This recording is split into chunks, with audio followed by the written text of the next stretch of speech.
नमस्कार स्टूडेंट, एक बार फिर आप सभी का हार्दिक स्वागत। और 12th क्लास की ज्योग्राफी जिसमें हमने मानव भूगोल के मूल सिद्धांत बुक के 3 चैप्टर कंप्लीट कर लिए हैं। फर्स्ट मानव भूगोल का, सेकंड विश्व की प्रमुख जनजातियां और तीसरा था जनसंख्या वितरण घनत्व और वृद्धि। आज हमारा नया चैप्टर है उसी मानव भूगोल की बुक का जिसके अंतर्गत हम चर्चा करेंगे विश्व में जनसंख्या है, उस जनसंख्या की संरचना। अब ये संरचना है या इसका जो निर्माण है, इसमें कौन कौन सी बातें आएंगी, उन सभी पर हम चर्चा करेंगे। इसके अंतर्गत इस चैप्टर में मेन आपके पास जो टॉपिक हैं कि जो ये संरचना है, इस संरचना में आप इस चैप्टर में कौन कौन से टॉपिक पढ़ेंगे तो वो है क्या होगा। इसमें नंबर 1 होगा हमारे सामने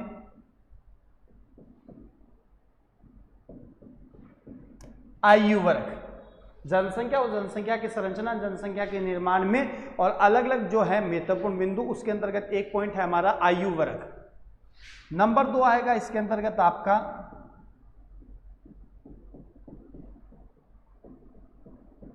लिंगानुपात। इस चैप्टर में सेकंड है जनसंख्या संरचना में लिंगानुपात।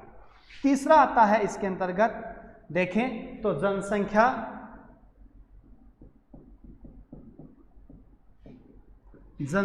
का संगठन, जनसंख्या का संगठन। नंबर 4 पर आएगा इसके अंतर्गत तो जिस पर हम चर्चा करेंगे वो होगा हमारा साक्षरता। और नंबर 5 होगा तो वो होगा व्यावसायिक संरचना, यानी किसकी, जनसंख्या की। तो सबसे पहले आपको जब भी कोई चैप्टर पढ़ते हो उसके बारे में आपको ये पता हो कि इस चैप्टर में हम क्या क्या कौन कौन सी बातें पढ़ने वाले हैं। तो आपका ये चैप्टर नंबर जो 4 है, चैप्टर नंबर 4 जिसकी हम बात कर रहे हैं विश्व की जनसंख्या, जनसंख्या की संरचना, उस संरचना में हम क्या क्या पढ़ेंगे। तो इसमें एक आप पढ़ोगे आयु वर्ग है, विभिन्न आयु वर्गों के बारे में हम थोड़ा पढ़ेंगे। फिर लिंगानुपात क्या होगा, कैसे होगा, विश्व में कैसे इसका वितरण होगा, उस पर हम चर्चा करेंगे। फिर जनसंख्या का संगठन कैसा होगा, फिर साक्षरता को लेकर जो बातें होंगी उस पर हम चर्चा करेंगे। और उसके बाद होगा व्यवसाय, व्यावसायिक संरचना होगी, क्रियाकलाप होंगे, उन पर हम चर्चा करेंगे। आज हम इसमें सबसे पहले हम चर्चा करने जा रहे हैं, टॉपिक नंबर 1 है, इस पर हमारी चर्चा होगी आयु वर्ग। अब ये आयु वर्ग क्या होगा, कैसे होगा, इसको हम किस आधार पर पढ़ेंगे, इस पर हम चर्चा कर रहे हैं। तो नंबर 1 है हमारा आयु वर्ग, नंबर 1 है हमारा आयु वर्ग। अब जैसा ये शब्द है, उस शब्द के आधार पर आप ये निर्धारित कर सकते हो कि ये जनसंख्या के विभाजन में महत्वपूर्ण भूमिका निभाएगा और उस भूमिका का आधार क्या है, वो है आयु। ये आयु के आधार पर और जनसंख्या की संरचना है उसको हम किन किन भागों के अंतर्गत विभाजित करेंगे, कौन कौन से भाग इसके अंतर्गत आएंगे, उन पर हम चर्चा करेंगे। तो इस आयु वर्ग में हम क्या देखेंगे, कौन कौन सी बातें देखेंगे। इस आयु वर्ग को क्या किया जाएगा, अलग अलग भागों में विभाजित करेंगे। इसको हम अलग अलग भागों के अंतर्गत विभाजित करेंगे और इन अलग अलग भागों के अंतर्गत आने वाले जो बातें हैं वो क्या होगा, जिसमें 1 नंबर आता है युवा वर्ग। नंबर 1 आएगा हमारा युवा वर्ग। नंबर 2 आएगा हमारे पास प्रौढ़ वर्ग और नंबर 3 आएगा वो होगा हमारे पास वृहद वर्ग। यानी जनसंख्या की संरचना को हम आयु वर्ग के आधार पर और अलग अलग भागों में जहां हम विभाजित कर रहे हैं, उस विभाजन में हम इस संपूर्ण आयु वर्ग को 3 अलग अलग टुकड़ों में पढ़ेंगे, जिसमें एक हमारे पास है युवा वर्ग, एक हमारे पास है प्रौढ़ वर्ग, एक हमारे पास है वृद्ध वर्ग। अब आयु वर्ग में हम क्या करेंगे, कैसे करेंगे, तो इसमें हमने जैसे युवा वर्ग है, इस युवा वर्ग को क्या किया जाएगा, किस आयु सीमा तक निर्धारित किया जाएगा। तो ध्यान रखना इसमें होता है 0 से लेकर 14 वर्ष तक, यानी एक प्रकार से आप कह सकते हो बाल्यावस्था जैसी होती है वो, कि युवा वर्ग का मतलब यहाँ अपने बाल्यावस्था से माना जाए तो जिसमें हम सम्मिलित करेंगे 0 साल से लेकर और 14 वर्ष तक के जो भी बच्चे हैं उन बच्चों को हम इसमें शामिल करेंगे। दूसरा होगा प्रौढ़ वर्ग। प्रौढ़ वर्ग के अंतर्गत 14 के बाद, तो 14 के बाद का मतलब 15 से लेकर और 64 वर्ष तक का, ये 64 वर्ष। तीसरा होता है वृद्ध वर्ग, बुढ़ापा, वो होगा तो उसमें हम करेंगे 65 वर्ष से अधिक, 65 वर्ष से अधिक, तो इसके अंतर्गत ये हमारा तीसरा हो जाएगा। यानी सीधी सी बात है, सरल से शब्दों के अंतर्गत देखा जाए तो इसको हम क्या कर रहे हैं, जनसंख्या की संरचना को हम इन अलग अलग आधारों पर वर्गीकृत करेंगे। उन वर्गीकरण के अंतर्गत 1 नंबर हमारा युवा वर्ग, नंबर 2 हमारा प्रौढ़ वर्ग और नंबर 3 है हमारे पास वृद्ध। युवा वर्ग को हमने यहाँ सरल शब्द सीधा सीधा कहा है, तो इसको हमने किया है 0 से 14 वर्ष की आयु के जो भी बच्चे हैं वो उसमें सम्मिलित हैं। प्रौढ़ वर्ग की अगर हम बात करेंगे तो प्रौढ़ वर्ग को हम क्या करेंगे 15 से लेकर 64 वर्ष के अंतर्गत, और वृद्ध है उस वृद्ध को हम करेंगे 65 वर्ष से अधिक। अब इसको थोड़ा सा हम और डिटेल से पढ़ेंगे, क्या होगा वो देखो,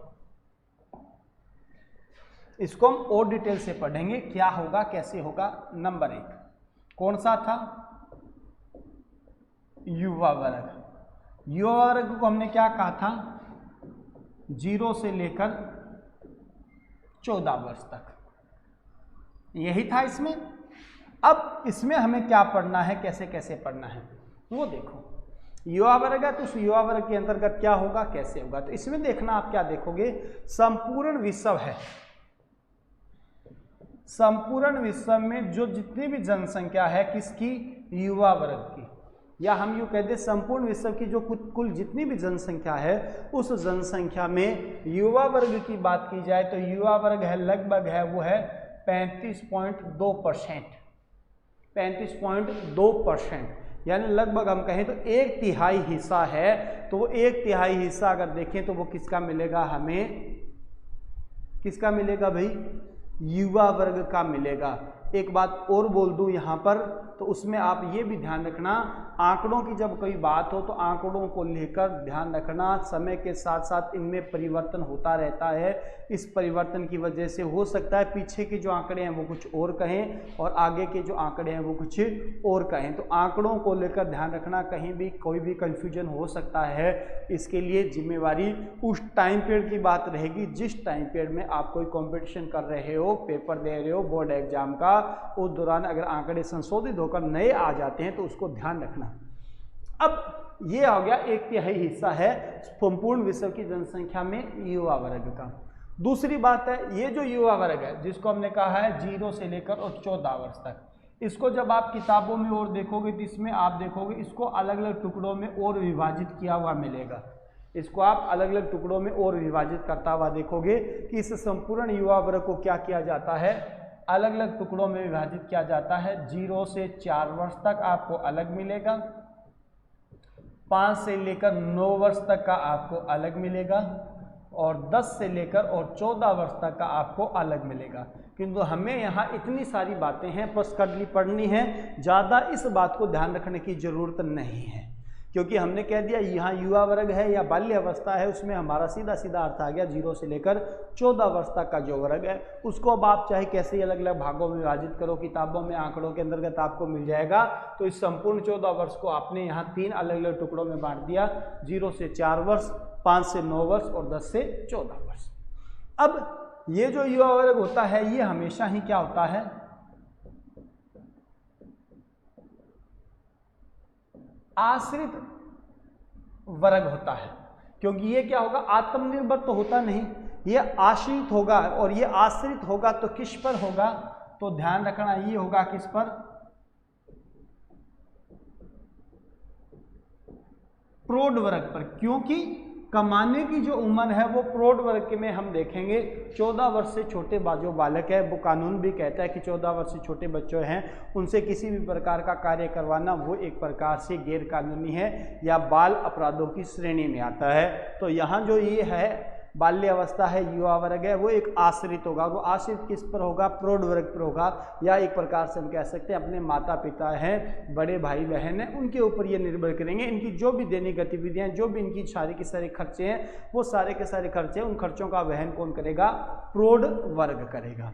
इसमें फिर और महत्वपूर्ण बात, युवा वर्ग की अगर बात की जाए तो विश्व भर के अंतर्गत अगर हम देखेंगे तो युवा वर्गों के अंतर्गत आपको अलग अलग आंकड़े देखने को मिलेंगे अलग अलग क्षेत्रों के अंतर्गत। कि अलग अलग आंकड़े हैं आपको अलग अलग क्षेत्रों में आपको देखने को मिलेंगे, जिसमें विशेष रूप से आप कह सकते हो यूरोप महाद्वीप है, उनके अंतर्गत देखोगे अफ्रीका महाद्वीप में आपको अलग देखने को मिलेंगे। किंतु मूल रूप से आप देखोगे युवा वर्ग की बात, तो युवा वर्ग से संबंधित आपके ज़्यादातर आंकड़े हैं वो अफ्रीका महाद्वीप या अफ्रीका महाद्वीप के जो देश हैं, अफ्रीका महाद्वीपों के देशों के अंतर्गत युवा वर्ग का परसेंटेज आपको सबसे ज़्यादा देखने को मिलेगा। कि युवा वर्ग की अगर आंकड़ों की बात की जाए, परसेंटेज की अगर बात की जाएगी, तो युवा वर्ग है उस युवा वर्ग को लेकर और संख्या परसेंटेज औसत अगर सर्वाधिक देखने को मिलेगा तो महाद्वीप तो होगा अफ्रीका महाद्वीप, और वहाँ देशों की बात होगी तो ध्यान रखना अफ्रीका महाद्वीप के ही देश होंगे जहाँ पर युवा वर्ग है या बच्चों की संख्या है उसमें आपको परसेंटेज उसकी आपकी वृद्धि की दर सबसे ज़्यादा देखने को मिलेगी। तो एक नंबर हमारा आता है युवा वर्ग 0 से 14 वर्ष, मेन ये है। अब इसको हमने अलग अलग भागों में विभाजित किया हुआ है, तो ध्यान रखना इसमें आपका 0 से 4 वर्ष तक का भी हो सकता है, 5 से 9 वर्ष का भी हो सकता है और 10 से 14 वर्ष, ये इस युवा वर्ग का ही एक विभाजन हो गया। विश्व के अंतर्गत संपूर्ण जनसंख्या में लगभग 35.2% जनसंख्या है, तो वो लगभग आपकी किसकी मिलेगी, वो आप देखोगे तो वो आपकी नजर आएगी किसकी, युवा वर्ग की। फिर युवा वर्ग हमेशा ही क्या है, आश्रित है, दूसरे पर निर्भर होगा, खुद कमा नहीं सकता, सारे जो भी खर्चे किसी भी प्रकार के वो सारे के सारे प्रौढ़ वर्ग है वो वहन करेगा। और विश्व भर के अंतर्गत युवा वर्ग का सबसे ज़्यादा परसेंटेज अगर वैल्यू आप कहीं देखोगे तो वो अफ्रीका महाद्वीप के देशों में आप देखेंगे। एक तो ये है। इसके बाद नेक्स्ट नंबर 2 हमारे सामने, नंबर 2 आता है प्रौढ़ वर्ग। प्रौढ़ वर्ग, अब प्रौढ़ वर्ग को हमने क्या पढ़ा था, इसमें हमारा था 15 से लेकर 64 वर्ष, 15 से लेकर और 64 वर्ष। किंतु अब इस 15 से लेकर इस 64 वर्ष को भी आप देख सकते हो, तो 2 अलग अलग टुकड़ों में आप इसको पढ़ सकते हो, जिसमें हो सकता है एक होगा तो 15 से लेकर और 34 वर्ष तक, एक तो आपका 15 से लेकर और 34 वर्ष तक, और एक इसके बाद होगा तो फिर आपका 35 से लेकर और 65 वर्ष। यहाँ इस वर्ग को आप युवा की ही श्रेणी में शामिल कर सकते हो, युवा वर्गों के अंतर्गत ही आप इसको मूल रूप से शामिल करते हो, और ये आपका पूर्ण रूप से वयस्क या प्रौढ़ जो अवस्था होती है उसके अंतर्गत इसको शामिल कर सकते हो। अब ये दोनों बातें हैं, दोनों को ध्यान ही रखना, ये है तो ये दोनों की दोनों ही हैं। अब इनको आप चाहो तो जैसे भी समझ सकते हो, तो इसके आधार पर इसको मूल रूप से आप कह सकते हो तो ये आपका युवा वर्ग ही है, ये युवा वर्ग में ही हम इसको शामिल कर सकते हैं। और ये आपका क्या है, पूर्ण रूप से वयस्क कह सकते हो, या इसी को हम कह सकते हैं मूल रूप से हमारे पास ये है प्रौढ़ वर्ग। किंतु कंप्लीट इसको हम प्रौढ़ वर्ग कहेंगे तो ध्यान रखना 15 से लेकर और 64 वर्ष तक का होगा वो।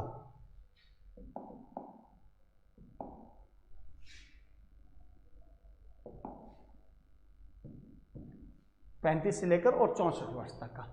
अब ये जो प्रौढ़ वर्ग होता है वो क्या होगा, प्रौढ़ वर्ग होगा वो प्रौढ़ वर्ग क्या होगा, तो ये क्या होता है,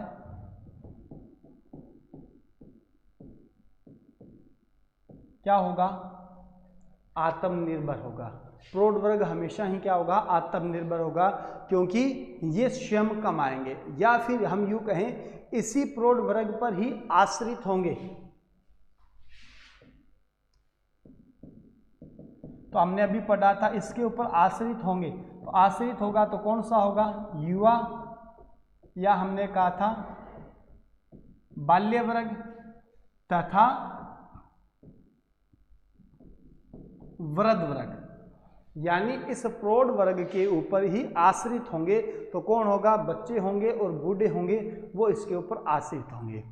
फिर अगर देखें तो संपूर्ण विश्व के अंतर्गत प्रौढ़ वर्ग की बात की जाए तो आंकड़ों में आपके परसेंटेज में वैसे तो कहीं अलग से कुछ स्पेशल तो दिया हुआ नहीं है, फिर भी ध्यान रख लेना इसके अंतर्गत संपूर्ण विश्व की जनसंख्या का लगभग 58% हिस्सा माना जाता है, या हम यूँ कहते हैं लगभग 58% हिस्सा है वो संपूर्ण विश्व की जनसंख्या का लगभग इसके अंतर्गत आता है।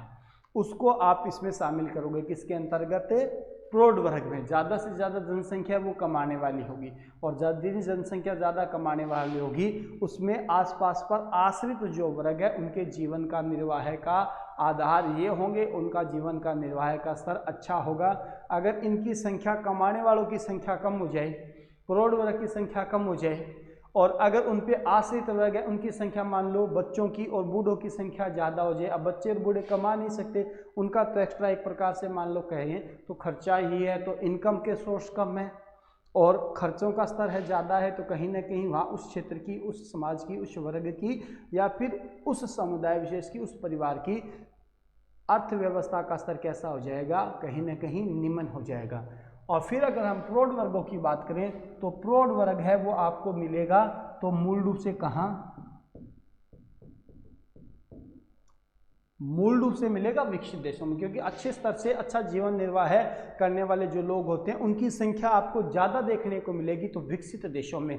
फिर भी विकसित के साथ साथ कुछ विकासशील देश हैं, उन विकासशील देशों के अंतर्गत भी आपको इनकी संख्या, इनका परसेंटेज आपको ज़्यादा देखने को मिल सकता है। मूल रूप से आपको मिलेंगे तो कहाँ पर मिलेंगे, विकसित देशों के अंतर्गत आप इनको देखोगे, किंतु विकसित के साथ साथ कुछ विकासशील देश होंगे, उन विकासशील देशों के अंतर्गत भी इनका परसेंटेज, इनकी वैल्यू है, इनकी संख्या है वो आप ज़्यादा से ज़्यादा देखोगे। तो ये आता है आपका नंबर 2 प्रौढ़ वर्ग। नंबर नेक्स्ट आता है आपका इसमें,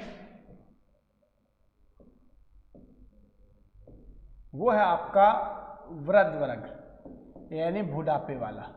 अब बुढ़ापे की बात है तो इसके अंतर्गत हमने लिखा है 65 वर्ष से अधिक। क्या है, 65 वर्ष से अधिक।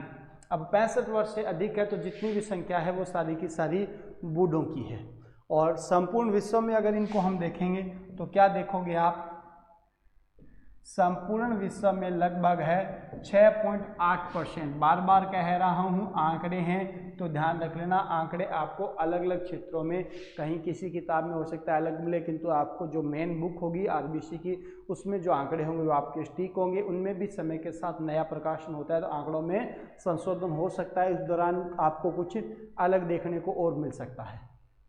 फिर वृद्ध जनसंख्या है तो ये भी हमने क्या कही थी, ये भी कैसी होती है, ये भी क्या होगी, आश्रित वर्ग होगा, किसके ऊपर, प्रौढ़ वर्ग पर। फिर वृद्ध जनसंख्या की बात की जाए तो विश्व भर के अंतर्गत सबसे ज़्यादा अगर होगी तो कहाँ होगी, यूरोप महाद्वीप में, क्योंकि यूरोप महाद्वीप में अधिकांश देश विकसित हैं और विकसित देशों के अंतर्गत जीवन का स्तर है, जीवन की औसत आयु है वो आपको सबसे ज़्यादा मिलती है। वहाँ की सुख सुविधाएं, वहाँ का रहन सहन, हर प्रकार से तो व्यक्ति के जीवन की जो उम्र है वो आप ज़्यादा से ज़्यादा देखोगे। महाद्वीपों की अगर बात की जाए तो महाद्वीपों में तो आप यूरोप देखोगे, और जब आप कहीं देशों की बात करोगे तो देशों में ध्यान रखना विश्व भर के अंतर्गत प्रथम देश आता है तो इसमें आप देखोगे तो जापान। जापान के बाद और भी आपके कई सारे देश होंगे जिसके अंतर्गत आप देख सकते हो यूरोप महाद्वीप का फ्रांस भी हो गया या फिर जर्मनी हो गया। अब जापान यहाँ एक प्रकार से अलग उदाहरण प्रस्तुत करता है, जापान एक अलग सा उदाहरण देता है एशिया महाद्वीप में। एशिया महाद्वीप में विश्व भर में सबसे ज़्यादा जनसंख्या देखने को मिलती है, आधी से ज़्यादा जनसंख्याओं की बात हो तो वो आपके एशिया महाद्वीप में हम देखते हैं। फिर भी यहाँ जापान देश है, वो जापान क्या है, विकसित देशों की श्रेणी में आ गया। तो यहाँ पर औसत रूप से प्रौढ़ वर्ग है, वृद्ध वर्ग है, उसका परसेंटेज, उसकी संख्या आप सबसे ज़्यादा देखोगे तो आप यहाँ कह सकते हो ये आपको ज़्यादा देखने को मिलेगी। उसके बाद ये जो देश हैं फ्रांस या जर्मनी की बात की जाए, ये देश आपके कहाँ के होंगे, यूरोप महाद्वीप के। तो आप क्या कहोगे, वृद्ध वर्ग है उसका परसेंटेज है, तो आप देखोगे तो महाद्वीपों में तो देखोगे तो यूरोप महाद्वीप होगा, जबकि देशों में विश्व भर में सबसे प्रथम स्थान की बात है तो वो एशिया महाद्वीप का है जापान। उसके बाद आप अधिकांश देश देखोगे तो आपके हो सकते हैं वो यूरोप महाद्वीप के अंतर्गत फ्रांस, जर्मनी या इनके अलावा और भी हो सकते हैं। अब ये होंगे सारे के सारे कैसे होंगे, आश्रित होंगे। और वृद्ध जनसंख्या जहाँ ज़्यादा होगी वहाँ भी समस्याएं हो जाती हैं, क्योंकि ये भी कमाने के अंतर्गत इनका भी कोई रोल नहीं होगा, इनके एक्स्ट्रा खर्चे होंगे। जैसे जैसे बुढ़ापा बढ़ता जाएगा वैसे वैसे विभिन्न प्रकार की बीमारियां, महामारियां उनके फैलने की संभावनाएं ज़्यादा होती हैं, तो इनके ऊपर अतिरिक्त जो खर्च है उन खर्च के होने की संभावनाएं ज़्यादा होती है। तो ये भी एक प्रकार से कहीं ना कहीं इन वर्गों में और थोड़ा सा निम्न माना जाता है, क्योंकि इनकम के सोर्स है, आर्थिक स्तर है, वो कहीं ना कहीं इनकी वजह से क्या हो सकता है, कमज़ोर हो सकता है। हो या न है वो पूर्ण रूप से वो नहीं कह सकते, किंतु संभावनाएं व्यक्त की जा सकती हैं। अब बात आती है इन्हीं वर्गों में और कुछ छोटी छोटी बातें क्या होगी, कैसे होंगी, वो देखिए। नंबर एक,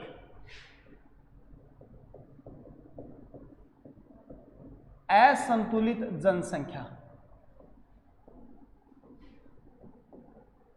असंतुलित जनसंख्या के कारण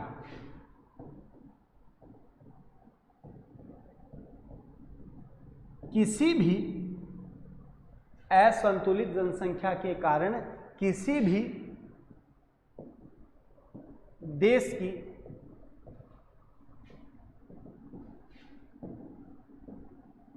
अर्थव्यवस्था में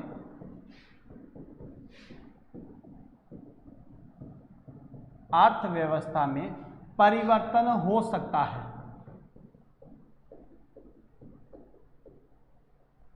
हाँ, लाइन ध्यान से समझने की कोशिश करना। क्या दिया हुआ है यहाँ कि विश्व भर के अंतर्गत कहीं भी किसी भी क्षेत्र विशेष में और अगर असंतुलित जनसंख्या है, क्या है, जनसंख्या कैसी है, असंतुलित है, यानी वहाँ पर आप देखो युवा वर्ग है वो बढ़ता जा रहा है, प्रौढ़ वर्ग है, इनकम है, वो सोर्स जो चाहिए वो कम है, तो ये क्या हो जाएगी, समस्या हो जाएगी। इनकम का सोर्स, कमाने वालों का सोर्स कम हो गया, खर्चों वालों का सोर्स ज़्यादा हो गया, तो वहाँ की जो अर्थव्यवस्था है उस अर्थव्यवस्था में परिवर्तन हो जाएगा, या वहाँ का जो जीवन का स्तर है वो जीवन का स्तर कैसा हो सकता है, निम्न हो सकता है। ये सारी समस्याएं देखने को मिल सकती है कहाँ पर, ऐसे कुछ देशों के अंतर्गत जिसके अंतर्गत जनसंख्या है वो असंतुलित होगी। हाँ, अगर पूर्ण रूप से संतुलित है, जैसा सोचा है, जैसी प्लानिंग है, उसके तहत अगर हम कार्य कर रहे हैं तो आसानी से वहाँ उस क्षेत्र विशेष का विकास का स्तर कैसा हो सकता है, उच्च हो सकता है। नंबर 2,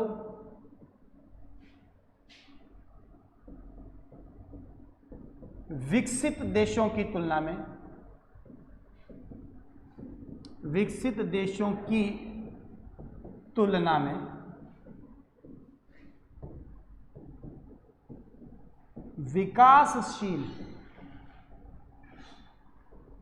विकासशील देशों में युवा वर्ग का प्रतिशत अधिक मिलता है। युवा वर्ग का प्रतिशत अधिक मिलता है, और ये सत्य भी है, सही भी है। क्यों? क्योंकि विकसित जो देश होंगे वो वहाँ कहीं ना कहीं सारी चीज़ें सोचेंगे, समझेंगे, उसके बाद ही और आगे की प्लानिंग करेंगे।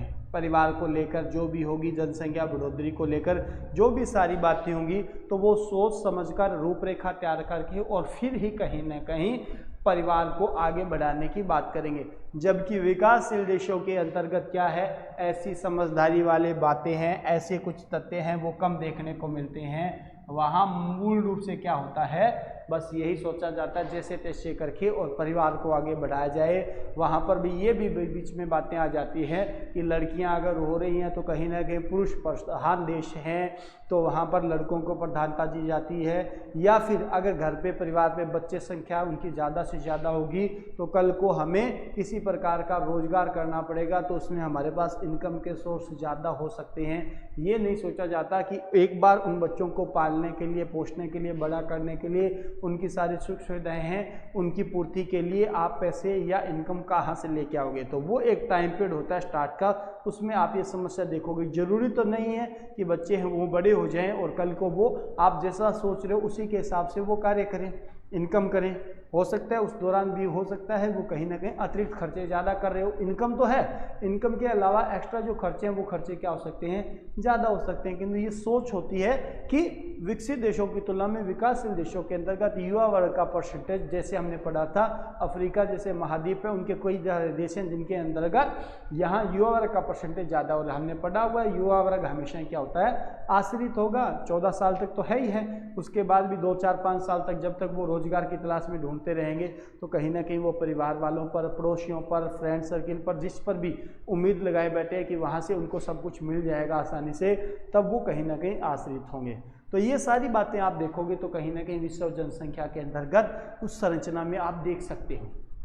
अब एक बार इस पढ़े हुए को हम रिपीट करते हैं ताकि हमने अभी जो पढ़ा हुआ है आप उसको अच्छी तरीके से कवर कर सकें कि हमने इसके अंतर्गत अभी स्टार्ट में इस चैप्टर में कौन कौन सी बातें पढ़ी है। उन पढ़ी हुई बातों को रिवीजन में ले रहे हैं। इस चीज़ को दोबारा आप आसानी से देखें, एक बार के लिए रिवीजन के तौर पर आपका क्लियर हो जाएगा।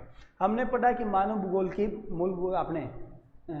मूल सिद्धांत बुक का चैप्टर नंबर 4 है। उस 4 चैप्टर नंबर का नाम है विश्व की जनसंख्या और जनसंख्या की संरचना, यानी इसका जो निर्माण हुआ है, निर्माण कैसे हुआ है, इसके अंतर्गत कौन कौन से कारक आएंगे। तो ध्यान रखना, मैंने बोल दिया था यहाँ पर आप इसमें 5 अलग अलग कारक देखोगे, जिसमें एक होगा आयु का वर्ग, एक होगा लिंगानुपात, एक होगा जनसंख्या का संगठन, एक होगा साक्षरता और एक होगा जनसंख्या के क्रियाकलाप कह दो, जनसंख्या के व्यवसाय कह दो, जिनके माध्यम से जनसंख्या का जीवन निर्वाह होता है। नंबर 2 की हमने बात की है, तो यहाँ हमारे पॉइंट नंबर 1 था जिसको हम पढ़ने जा रहे हैं कि आयु वर्ग की जनसंख्या का जो निर्माण है, जनसंख्या की जो संरचना है, जिसकी प्रवृत्ति है, उसके अंतर्गत हमारे पास नंबर 1 पॉइंट है आयु वर्ग। इस आयु वर्ग के आधार पर हमने जनसंख्या को 3 अलग अलग टुकड़ों में विभाजित किया है, जिसमें नंबर 1 हमारा है युवा वर्ग, या इस युवा वर्ग को हम कह रहे हैं तो हमारे पास एक प्रकार से क्या है, ये बाल्य अवस्था भी हम इसको मान रहे हैं, बचपन की अवस्था है। अब इस बाल्य अवस्था, इस युवा अवस्था को हम कह रहे हैं तो इसका आधार क्या है, 0 से लेकर और 14 वर्ष तक की आयु के जो भी लड़के लड़कियां हैं, बच्चे हैं, उसको हम इसमें शामिल करेंगे। दूसरा हमारे पास है प्रौढ़ वर्ग। इस प्रौढ़ वर्ग के अंतर्गत इसको हम पता है तो इसको मानते हैं 15 से लेकर 64 वर्ष तक। तीसरा है हमारा बुढ़ापे का वृद्ध वर्ग, जिसमें हमने पता है 65 वर्ष से अधिक आयु, चाहे वो कितनी हो, जीवन लास्ट तक जहाँ तक होगा तो वो कंप्लीट इसमें हम देखेंगे। अब हमने स्टार्ट किया था युवा वर्ग। युवा वर्ग को हमने मुख्य रूप से कहाँ तक, 0 से लेकर और 14 वर्ष तक की आयु में शामिल किया, किंतु इसमें हमने क्या किया है, इसी युवा वर्ग को आप 3 अलग अलग टुकड़ों में और विभाजित कर सकते हो, जिसमें 0 से लेकर 4 वर्ष तक का बच्चा, 5 से लेकर 9 वर्ष तक का बच्चा, और फिर हम कह सकते हैं 10 से लेकर और 14 वर्ष तक का जो बच्चा हो सकता है, वो सारा का सारा युवा वर्ग की श्रेणी में शामिल किया जाएगा। खास बातें हैं, संपूर्ण विश्व की कुल जनसंख्या का लगभग 35.2% इसमें शामिल होगा। बार बार बोला है, पहले भी बोला है, अब भी बोला है, आंकड़े हैं आपकी किताबों के सही होंगे, एक्स्ट्रा कहीं से पढ़ रहे हो तो उसको आप सही नहीं मान सकते। समय के साथ संशोधन के बाद जो बुक आई उसमें अगर आंकड़ों में परिवर्तन हो तो उसको जरूर नोटिस करें। 1 साल भी पुरानी बुक हो उसको थोड़ा सा फॉलो करने की कोशिश कम करें। नवीनतम अगर बुक आ रही है उसमें सेम पिछले जैसे आंकड़े हैं, डाटा है तो अच्छी बात है, परिवर्तन हो गया तो उन नवीनतम आंकड़ों को, डाटा को जरूर ध्यान रखें। कोशिश ये भी करें हो सके तो आप पिछले साल की और नवीनतम बुक की दोनों के आंकड़ों को अगर ध्यान रख सके तो और भी बेटर है। फिर ये जो वर्ग होता है वो हमेशा क्या है, आश्रित होगा, निर्भर होगा, किस पे होगा, प्रौढ़ वर्ग पर होगा। माता पिता, बड़े भाई बहन जो कमाएंगे उन्हीं से वो अपने जो भी खर्चे उन खर्चों को निकालेगा। फिर विश्व भर में युवा वर्ग का परसेंटेज है वो सबसे ज़्यादा आप देखोगे तो अफ्रीका महाद्वीप के देशों में आपको युवा वर्ग का बाल्य अवस्था का परसेंटेज, उसकी संख्या आपको ज़्यादा से ज़्यादा देखने को मिलेगी। नेक्स्ट था हमारा प्रौढ़ वर्ग। इसमें हमने इसको मुख्य रूप से कहा था तो 15 से लेकर 64 वर्ष की आयु थी, तो इसको भी 2 अलग अलग टुकड़ों में विभाजित किया हुआ है कि 15 से लेकर और 34 वर्ष तक का जो वर्ग होता है वो युवा ही होता है। और मूल रूप से 35 से लेकर और 64 वर्ष है उसको हम वयस्क या हम उसको कहते हैं मूल रूप से प्रौढ़। ये दो बातें हैं, दोनों अलग अलग भी पढ़ सकते हो। मूल रूप से आपका ये 15 से 64 वर्ष हो जाएगा।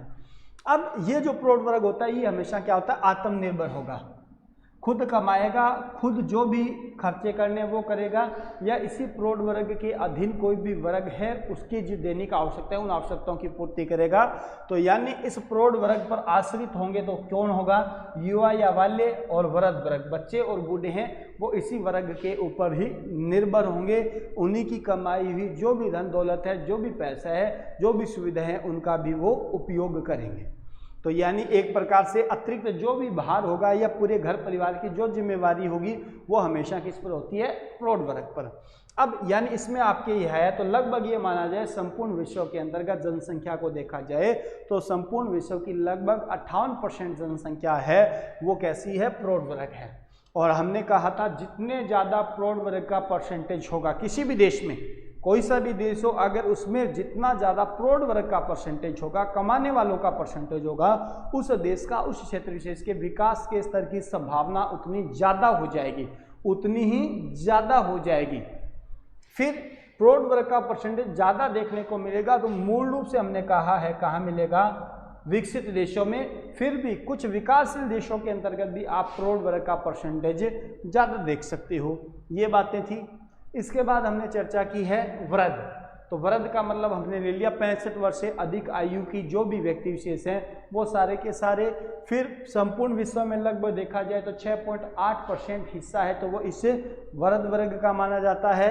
ये कैसा है, आश्रित है तो किसके ऊपर है, प्रौढ़ पर है विश्व भर में।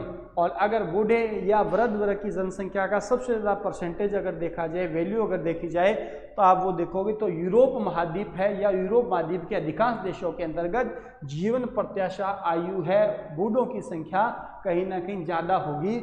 और जब देशों की बात की जाए तो विश्व भर में अब इस वर्ग का परसेंटेज है, इस वर्ग की वैल्यू है वो सबसे ज़्यादा आपको जापान में देखने को मिलती है। उसके बाद आप कह सकते हो तो यूरोप महाद्वीप के देश आएंगे। फिर लास्ट के अंतर्गत में एक दो बातें जिस पर हमने चर्चा की थी कि अगर किसी देश में असंतुलित जनसंख्या है तो असंतुलित जनसंख्या के कारण किसी भी देश की अर्थव्यवस्था में परिवर्तन हो सकता है। परिवर्तन का मतलब हो सकता है उसका स्तर है वो कैसा हो सकता है, गिर सकता है। उसका आर्थिक जो स्तर है उसमें क्या हो सकता है, कहीं ना कहीं गिरावट देखने को मिलेगी। और असंतुलित का मतलब यहाँ ये हो गया जनसंख्या की वृद्धि की दर की संभावनाएं जहाँ ज़्यादा हो वहाँ ये समस्या हो सकती है, या फिर कहीं अगर जनसंख्या में कमी भी हो जाए तो भी ये समस्या होगी। जनसंख्या बढ़ेगी तो लोगों की आवश्यकताएं हैं वो आवश्यकताएं बढ़ेगी, कमाने वालों का पता नहीं कितने को।